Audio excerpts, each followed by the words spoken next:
Hello friends, कैसे हो आप सब लोग। आई होप आपकी प्रिपरेशन अच्छी चल रही होगी।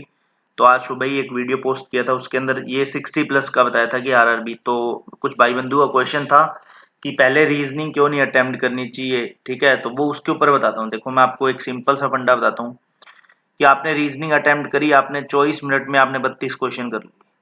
आप क्या होगा कि फिर सोचोगे कि यार एक पजल और बनाता हूँ। फॉर एग्जाम्पल, वो पजल बनते बनते 27 से 28 मिनट हो गए।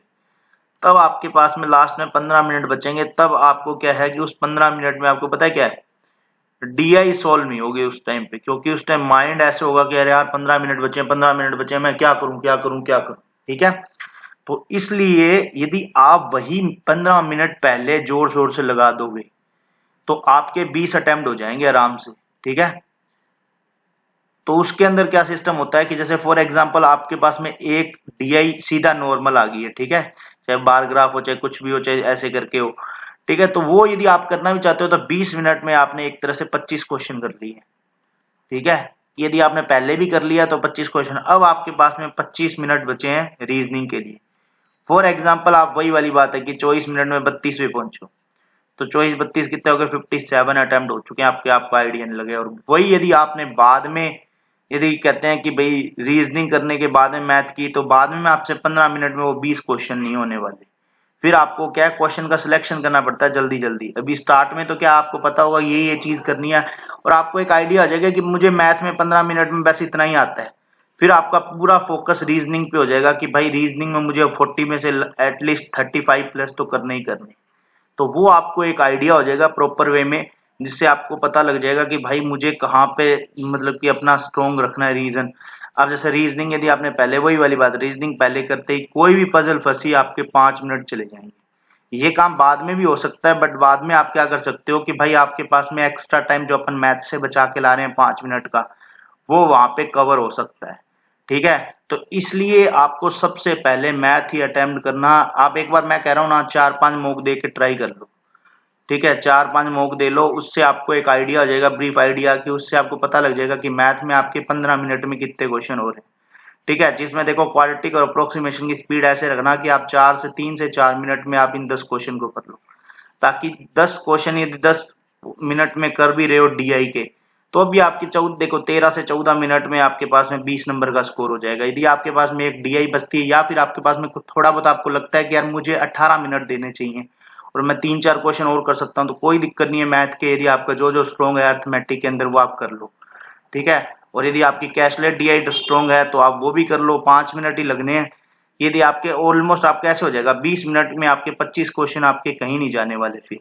पर ये तो 25 फिक्स हो जाएंगे, और नॉर्मलाइजेशन होता है तो और ही अच्छी बात है कि आपका तो स्कोर बढ़ेगा। यदि, क्योंकि मैथ ऐसी चीज है, रीजनिंग में अपन श्योर नहीं होते हैं।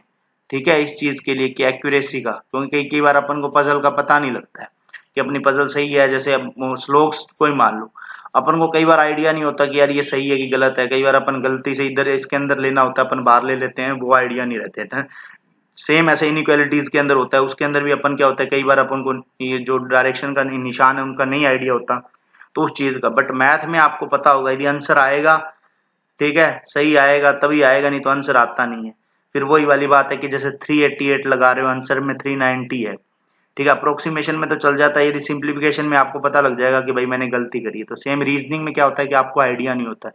तो आप एक बार ये 15 मिनट आप यहाँ दे के देखो, आपके 20 से 25 स्कोर हो जाएगा यहाँ पे आराम से, 20 से 25 की रेंज में।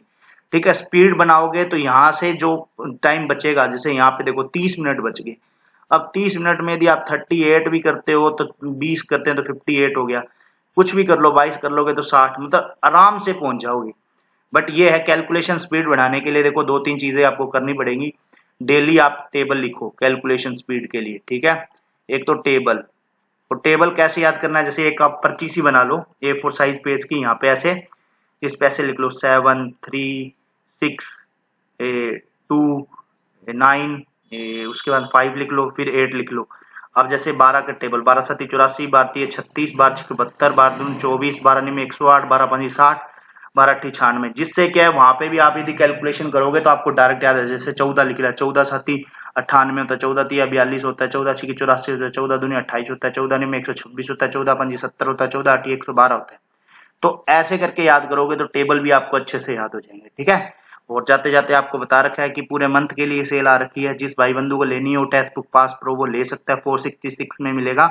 और जीके भी आप कोड लगाते हो तो आपको 12% एडिशनल ऑफ मिल जाएगा। मैं नीचे डिस्क्रिप्शन में लिंक दे दूंगा, नहीं तो आप डायरेक्ट जाके ऐप से या वैसे नेट गूगल क्रोम पे जाके टेक्स्ट बुक यदि जाते हो तो वहां से भी आप यदि लेना चाहते हो तो डायरेक्ट कोड लगा लेना, जीके भी आपको 12% इस पे ऑफ मिल जाएगा। ठीक है, मिलते हैं नेक्स्ट वीडियो में। बाकी यदि आपको कोई डाउट हो तो आप नीचे कमेंट कर सकते हो। Bye bye.